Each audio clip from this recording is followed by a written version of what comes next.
but the motor shouldn't run at the first. And if we start it with 1, it should go, and the motor should run.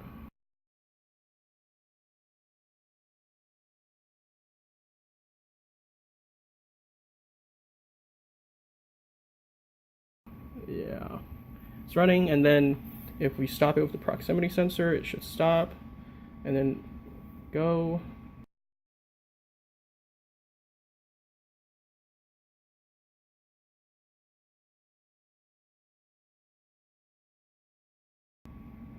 We're not getting enough current, so we have to boost it.